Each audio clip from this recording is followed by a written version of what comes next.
Hello friends, welcome to my YouTube channel. आज की video में हम डिस्कस करेंगे marginal productivity theory of distribution. काफ़ी इंपॉर्टेंट एंड इजी टॉपिक है। मैं आपको सजेस्ट करूंगा मेरे साथ इस वीडियो के अंत तक बने रहिए। आई एम श्योर आपके तमाम कॉन्सेप्ट्स एंड डाउट्स क्लियर हो जाएंगे, बिकॉज मैं एक एक कॉन्सेप्ट बहुत ही ईजी वे में एक्सप्लेन करने वाला हूँ। अगर आप मेरे साथ टेलीग्राम पे जुड़ना चाहते हो, टेलीग्राम पे जाओ, वहां पे सर्च करो मलिक ट्यूटोरियल और उस ग्रुप को ज्वाइन करो। और अगर आप मेरे complete video lectures on economics, statics and mathematics देखना चाहते हो, मलिक ट्यूटोरियल पे क्लिक करो, प्लेलिस्ट ऑप्शन में जाओ, वहां पे आपको सारी प्लेलिस्ट डिटेल वीडियो लेक्चर्स की भी एंड एमसीक्यूज की भी मिल जाएंगी। Now let us start. हमारे पास जितनी भी production of goods and services होती है, उस प्रोडक्शन में 4 फैक्टर्स ऑफ प्रोडक्शन का बहुत बड़ा कंट्रीब्यूशन होता है। 4 factors of production means land, labour, capital and entrepreneur. Now अब ये क्वेश्चन अराइज होता है, इन फैक्टर्स ऑफ प्रोडक्शन की प्राइसेस को हम किस तरह से डिटरमाइन करेंगे। इनकी प्राइसेस क्या है? लेबर की प्राइस है वेजेस, लैंड की प्राइस है रेंट, कैपिटल की प्राइसेस है इंटरेस्ट एंड एंटरप्रेन्योर की प्राइसेस है प्रॉफिट। इन सब को हम किस तरह से डिटरमाइन करेंगे, उसका आंसर हमें मिलता है marginal productivity theory of distribution में। Marginal productivity theory of distribution एक क्लासिकल थ्योरी है जिसको डेवलप किया था एक German economist TH von Thunen ने इन 1826। उसके बाद इस थ्योरी को बहुत सारे इकोनॉमिस्ट ने डेवलप किया, जैसे हमारे पास रिकार्डो है, वेस्ट है, वॉलरस है, जेबी क्लार्क, मार्शल। जो हमारे पास रिकार्डो एंड वेस्ट है, उन्होंने marginal productivity theory of distribution को सिर्फ अप्लाई किया लैंड के लिए। बट 19th सेंचुरी के एंडिंग में जेबी क्लार्क, मार्शल और बहुत सारे इकोनॉमिस्ट ने इस थ्योरी को रिडेवलप किया और फिर ये थ्योरी काफी ज्यादा पॉपुलर हो गई। एक चीज मैं आपको बताना चाहता हूं, marginal productivity theory of distribution के बहुत सारे वर्जन है बाय डिफरेंट इकोनॉमिस्ट। एक इकोनॉमिस्ट है जोसेफ शम्पीटर, वो कहते हैं there are almost as many marginal productivity theories as there are economist. यानी हमारे पास उतनी ही मार्जिनल प्रोडक्टिविटी थ्योरीज हैं जितने इकोनॉमिस्ट हैं। आप खुद ही समझ सकते हो हमारे पास marginal productivity theory of distribution के कितने सारे वर्जन्स हैं। हम जो थ्योरी डिस्कस करेंगे वो करेंगे जेबी Clark theory of distribution, which is most popular theory of distribution. According to this theory, under perfect competition the price of services render by a factor of production is equal to its marginal productivity. इस theory के अंदर हम assume करते हैं situation of perfect competition. Now perfect competition में हमारे पास large number of sellers होते हैं, लार्ज नंबर ऑफ बायर्स होते हैं और एक सिंगल फर्म का प्राइसेस के ऊपर कोई भी कंट्रोल नहीं होता है। Now according to this theory, under perfect competition the prices of services render by a factor of production is equal to its marginal productivity. जो भी factors of production services render करते हैं, जो भी फैक्टर्स ऑफ प्रोडक्शन कंट्रीब्यूट करते हैं in the process of production, उनकी prices को हम डिटरमाइन करेंगे on the basis of marginal productivity.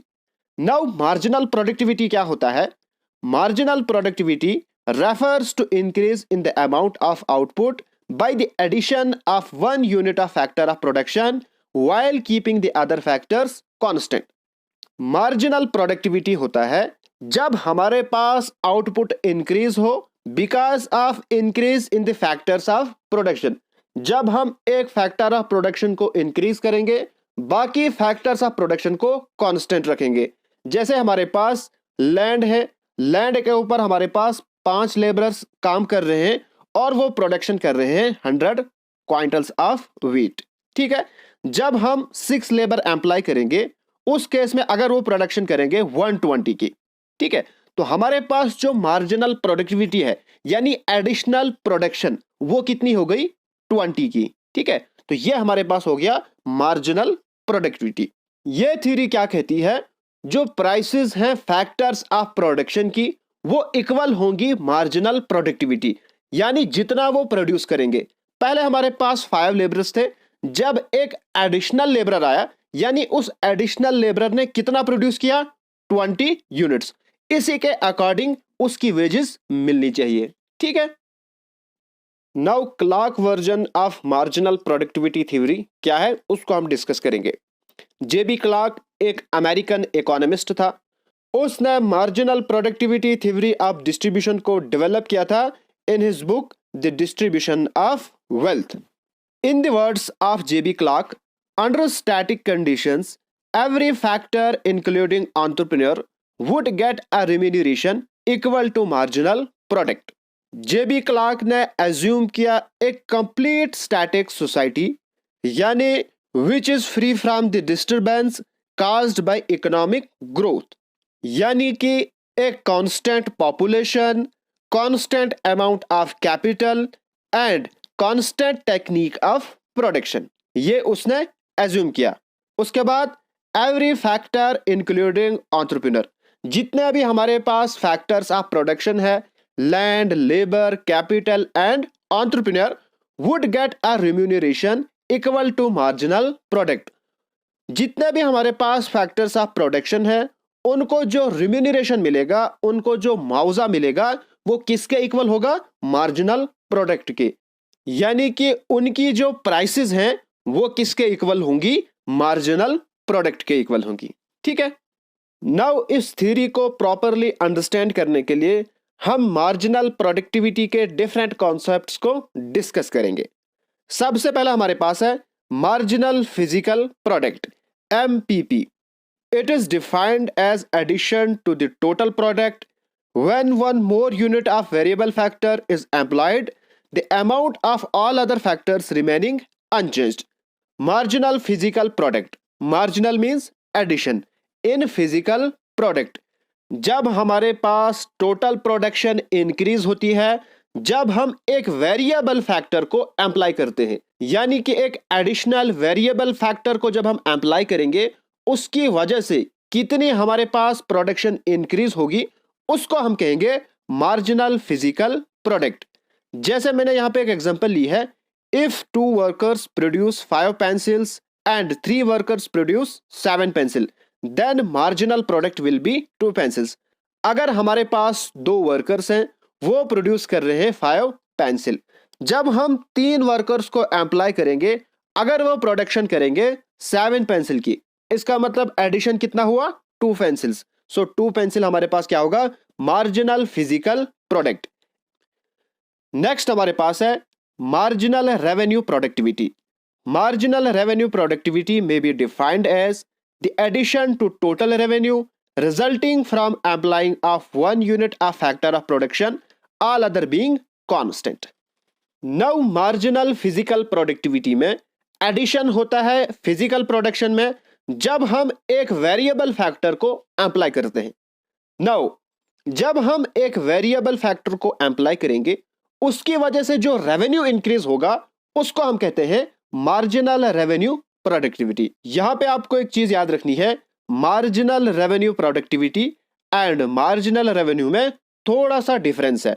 वो डिफरेंस क्या है, marginal revenue is the increase in revenue that results from the sale of one additional unit of output. Marginal revenue होता है increase in revenue, revenue मतलब income, जब हमारी income increase हो because of sale of one additional unit of output. जब हम एक output को बेचेंगे, उसकी वजह से जब हमारी इनकम में इंक्रीमेंट होगी, उसको हम क्या कहेंगे, marginal revenue. Marginal revenue productivity, यहां पे भी हमारे पास एडिशन होता है रेवेन्यू में, बट वो क्यों होता है, because of employment of one unit of factor of production. Marginal revenue में जो इंक्रीज हुआ मे बी पॉसिबल वो रॉ मटेरियल से भी हुआ, ठीक है, लेकिन मार्जिनल रेवेन्यू प्रोडक्टिविटी यहां पे जो इंक्रीज होगा वो होगा employment of one unit of factors of production. ठीक है, ये चीज आपको याद रखनी है। इसको हम किस तरह से कैलकुलेट करते हैं, marginal revenue productivity is equal to marginal physical product into marginal revenue. Okay, next हमारे पास है value of marginal productivity refers to the value obtained by multiplying marginal physical productivity with the price of product produced. Now marginal productivity का मतलब है additional production and value of marginal productivity का मतलब है जो हमारे पास additional production हुई उसकी क्या वैल्यू है। तो उस वैल्यू को हम किस तरह से ऑब्टेन करते हैं? Value of marginal productivity is equal to marginal product into prices. जो हमारे पास एडिशनल प्रोडक्शन हुई उसको जब हम मल्टीप्लाई करेंगे उस प्रोडक्ट की प्राइसेस के साथ तो हमारे पास आएगा value of marginal productivity. Prices and average revenue ये दोनों कॉन्सेप्ट सेम है। जब मैं बात करूंगा प्राइसेस की तो आपके माइंड में एवरेज रेवेन्यू भी आना चाहिए, ठीक है। नाउ अब हम डिस्कस करेंगे assumptions ऑफ द थ्योरी। इस थ्योरी की क्या क्या assumptions है।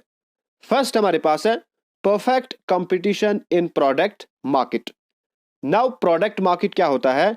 वो मार्केट जहां पे सेल एंड परचेज किया जाता है फाइनल गुड्स का, ठीक है। Now implies the change in output of an organization would not affect the market price of the product. In such a case, marginal revenue is equal to average revenue of the product. First assumption जो हमारे पास है perfect competition in product market। इसका मतलब क्या है?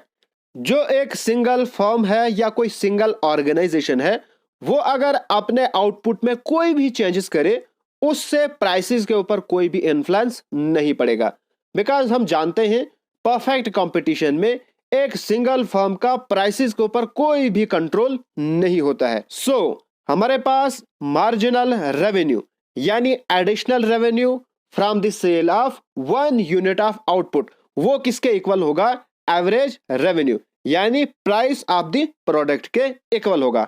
Simple आपने याद रखा, परफेक्ट कंपटीशन में एक सिंगल फर्म का प्राइसेस के ऊपर कोई भी कंट्रोल नहीं होता है, इसलिए मार्जिनल रेवेन्यू होता है प्राइसेस के इक्वल यानी एवरेज रेवेन्यू के।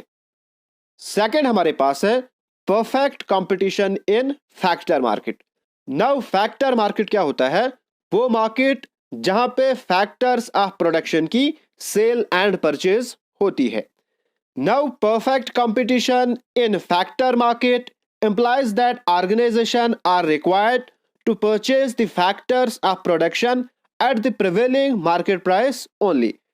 यहां पे प्रोड्यूसर्स का कोई भी control prices of factors of production पे नहीं होगा। जो भी फैक्टर मार्केट में प्रिवेलिंग प्राइसेस होंगी उन्हीं प्राइसेस पे उनको फैक्टर्स ऑफ प्रोडक्शन को खरीदना पड़ेगा। एंड परफेक्ट कंपटीशन में फैक्टर्स ऑफ प्रोडक्शन क्या होते हैं? परफेक्टली मोबाइल होते हैं, यानी हम उनको इजीली एक जगह से दूसरी जगह ले सकते हैं। और जो हमारे पास सप्लाई है फैक्टर्स ऑफ प्रोडक्शन की वो परफेक्टली इनइलास्टिक है, यानी प्राइसेस का supply of factors of production पे कोई भी इफेक्ट नहीं पड़ेगा। नेक्स्ट हमारे पास है homogeneity of factors assumes that all the units of factors of production are homogeneous in nature, therefore the units are perfect substitute of each other। Third assumption हमारे पास है homogeneity of factors, यानी जो factors of production है वो आपस में homogeneous है, सेम है, ठीक है। इसलिए हम उनको एक दूसरे की जगह पे रिप्लेस कर सकते हैं। जैसे आप कैपिटल की जगह पे लेबरर्स को सब्स्टिट्यूट कर सकते हो बिकॉज सारे फैक्टर्स ऑफ प्रोडक्शन क्या है? होमोजीनियस है। नेक्स्ट हमारे पास है डिविजिबल फैक्टर्स। फोर्थ assumption हमारे पास है जो फैक्टर्स ऑफ प्रोडक्शन है उनको हम स्मॉलर पार्ट्स में डिवाइड कर सकते हैं। ओके, फिफ्थ assumption हमारे पास है प्रॉफिट मैक्सिमाइजेशन। ये थ्योरी एज्यूम करती है जो एम्प्लॉयर है वो रैशनल होना चाहिए, यानी उसका मोटिव क्या होना चाहिए? Profit maximisation. वो किस तरह से एम्प्लॉयर को एम्प्लॉय करे और किस प्रोपोर्शन में, यानी एक कैपिटल के साथ कितने लेबर वो एम्प्लॉय करेगा, वो सारा इस तरह से करेगा so that he will maximise his profit. Next हमारे पास है full employment of factors. Now full employment क्या होता है? ऐसी सिचुएशन इकोनॉमी में जहां पे जो भी काम करना चाहता है जो भी वर्क करना चाहता है उसको आराम से काम मिल जाए, ठीक है, उसको हम कहते हैं फुल एम्प्लॉयमेंट। नाउ ये थ्योरी एज्यूम करती है फुल एम्प्लॉयमेंट ऑफ फैक्टर्स। अगर factors of production fully employ नहीं होंगे, उस केस में उनको अकॉर्डिंग टू मार्जिनल प्रोडक्ट पे नहीं किया जाएगा। जैसे अगर हम एग्जांपल लेंगे लेबर्स की, अगर फुल एम्प्लॉयमेंट नहीं होगी तो लेबर आपस में कंपीट करेंगे फॉर ऑब्टेनिंग जॉब। उस केस में वो वेजेस को कम करेंगे, यानी उनको अकॉर्डिंग टू मार्जिनल प्रोडक्ट पे नहीं किया जाएगा। नेक्स्ट हमारे पास है operation of the law of diminishing returns. Law of diminishing return क्या कहता है? जब हम वेरिएबल फैक्टर्स को एम्प्लाई करेंगे विद फिक्स फैक्टर, पहले जो प्रोडक्शन है वो इंक्रीज होगी, फिर जब हम वेरिएबल फैक्टर को इंक्रीज करते रहेंगे और फिक्स फैक्टर को फिक्स ही रखेंगे, ठीक है, तो एक स्टेज आएगी जो प्रोडक्शन है वो कांस्टेंट रहेगी। फिर जब हम वेरिएबल फैक्टर को इंक्रीज करते रहेंगे और फिक्स फैक्टर को फिक्स ही रखेंगे, फिर एक सिचुएशन आएगी जो प्रोडक्शन है फिर वो डिक्रीज होगी, ठीक है। नेक्स्ट एजम्पशन हमारे पास है variable input coefficient. Now variable input coefficient क्या होता है? जिस प्रोपोर्शन में हम fix factor and variable factors को एम्प्लाई करेंगे for the process of production, उसको हम चेंज कर सकते हैं। जैसे पहले हमने कॉम्बिनेशन बनाया 2 लेबरर्स और 1 मशीन, फिर हमने क्या किया 3 लेबरर्स और एक ही मशीन रखी। यहां पे हमारे पास प्रोपोर्शन क्या हो गया? चेंज हो गया। तो इसको हम चेंज कर सकते हैं according to this theory. Next assumption हमारे पास है the technology used in the production is constant. जो भी हम टेक्नोलॉजी इस्तेमाल करेंगे वो कांस्टेंट रहेगी, यानी कोई भी टेक्नोलॉजिकल इंप्रूवमेंट नहीं होगी।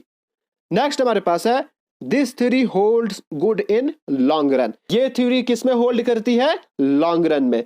लॉन्ग रन एक ऐसा पीरियड ऑफ टाइम है जहां पे हमारे पास सारे फैक्टर्स वेरिएबल फैक्टर होते हैं, कोई भी फिक्स फैक्टर नहीं होता है, यानी आप किसी भी फैक्टर को चेंज कर सकते हो, इतना लंबा टाइम होता है, ठीक है। तो ये थी हमारे पास assumption ऑफ दिस थ्योरी।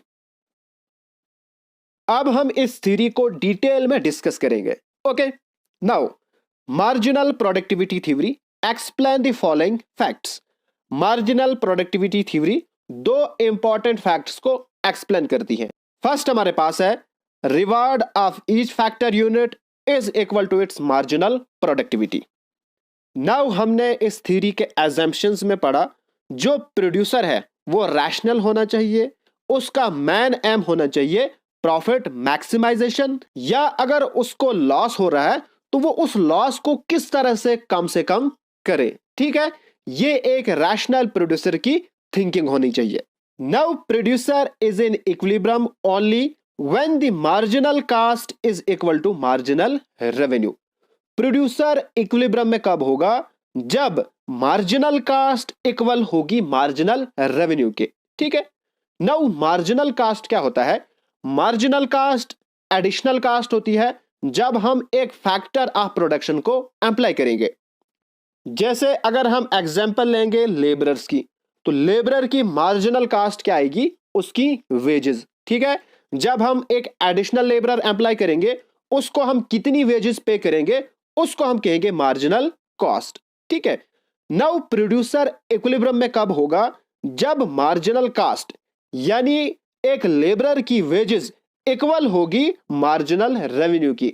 जितना वो लेबर प्रोड्यूस करेगा उससे जो रेवेन्यू हमें आएगा जब वो इक्वल होगा जितना हम उसको पे कर रहे हैं, उस केस में प्रोड्यूसर क्या होगा? इक्विलिब्रियम में होगा, यानी प्रोड्यूसर बिल्कुल सेटिस्फाई होगा। या आप इसको दूसरे वर्ड्स में भी कह सकते हो, प्रोड्यूसर तब तक फैक्टर्स ऑफ प्रोडक्शन को एम्प्लाई करता रहेगा जब तक उसको जो एडिशनल कॉस्ट पे करनी पड़ती है उन फैक्टर्स ऑफ प्रोडक्शन को एम्प्लाई करने के लिए वो इक्वल होगी मार्जिनल रेवेन्यू की। अगर हम एग्जांपल लेंगे लेबरर्स की, प्रोड्यूसर लेबरर्स को एम्प्लाई करता रहेगा तब तक जब तक ना वेजेस इक्वल होंगी मार्जिनल रेवेन्यू की, यानी जो हम एडिशनल लेबरर एम्प्लाई करेंगे वो कितना प्रोड्यूस करेगा वो किसके इक्वल होना चाहिए? जितना हम उसको वेजेस पे करते हैं। सो मैंने यहां पे लिखा है factor price is equal to marginal revenue productivity. Okay, second हमारे पास है determination of factor employment and firms equilibrium in a factor market.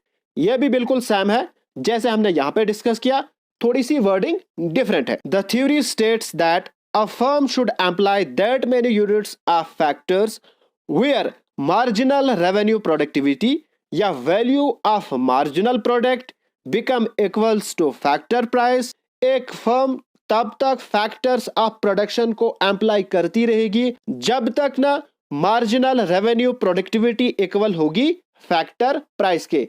Okay, तो ये थी हमारे पास मार्जिनल प्रोडक्टिविटी थ्योरी। नाउ अब हम इस थ्योरी को डिस्कस करेंगे with the help of diagram, जिससे आपका कॉन्सेप्ट बहुत अच्छे से क्लियर होगा। नाउ यहां पे मैंने एक फिगर कॉन्स्ट्रक्ट की है जहां पे एक्स एक्सिस पे मैंने यूनिट्स ऑफ लेबर को रिप्रेजेंट किया है एंड वाई एक्सिस पे मैंने मार्जिनल प्रोडक्ट ऑफ लेबर को रिप्रेजेंट किया है। एंड जो हमारे पास एमपी करो है ये शो करती है diminishing marginal product of labour, because हमने एज्यूम किया है applicability of law of diminishing return. जब हम लेबरर्स को कंटिन्यूअसली एम्प्लॉय करेंगे विद फिक्स फैक्टर, एक स्टेज आएगी जब हमारे पास जो प्रोडक्शन है वो डिक्रीज होगी। सो एमपी कर्व शो कर रही है diminishing marginal product of labour as more unit of labour are employed. Okay, now let us suppose that OW हमारे पास प्रिवेलिंग वेज रेट है जो एक एम्प्लॉयर वर्कर्स को पे करेगा। अब आप कहोगे सर आपने वेज रेट को एज्यूम क्यों किया? बिकॉज हमने एजम्पशंस में पढ़ा था perfect competition in factor market, मतलब एक इंडिविजुअल फर्म का prices of factor of production पे कोई भी इन्फ्लुएंस नहीं होगा। जो भी प्रिवेलिंग प्राइसेस होंगी फैक्टर्स ऑफ प्रोडक्शन की, उन्हीं प्राइसेस पे उस फर्म को फैक्टर्स ऑफ प्रोडक्शन को खरीदना पड़ेगा। यहां पे हम बात कर रहे हैं लेबरर्स की। सो जो फर्म है उसको वही वेज रेट पे करना पड़ेगा जो मार्केट में प्रिवेल कर रहा है, उस पे वो कोई भी चेंजेस नहीं कर सकती है। ओके, नाउ एक एम्प्लॉयर तब तक वर्कर्स को एम्प्लॉय करता रहेगा जब तक ना marginal productivity of labour equal होगी प्रिवेलिंग वेज रेट यानी OW। यानी कि employer OL units of labour को एम्प्लॉय करेगा because at OL units of labour marginal productivity of labour is equal to wage rate यानी OW। हमने assume किया था वेज रेट OW और जो मार्जिनल प्रोडक्टिविटी ऑफ लेबर है वो भी किसके इक्वल हो गई? OW के इक्वल हो गई। सो हमारे पास जो इक्विलिब्रियम पॉइंट है वो होगा point D, because point D पे हमारे पास मार्जिनल प्रोडक्टिविटी ऑफ लेबर किसके इक्वल है? Wages of the labour. और एट पॉइंट D हम OL यूनिट्स ऑफ लेबर को एम्प्लॉय कर रहे हैं और इसी इक्विलिब्रियम पॉइंट पे एम्प्लॉयर मैक्सिमम प्रॉफिट अर्न करेगा। ओके, तो ये थी हमारे पास marginal productivity theory of distribution. Hope you guys understand. अगर आपको ये वीडियो अच्छी लगे तो प्लीज मेरे चैनल को सब्सक्राइब कीजिए और इस वीडियो को अपने फ्रेंड्स एंड क्लासमेट के साथ जरूर शेयर कीजिए। Thanks for watching.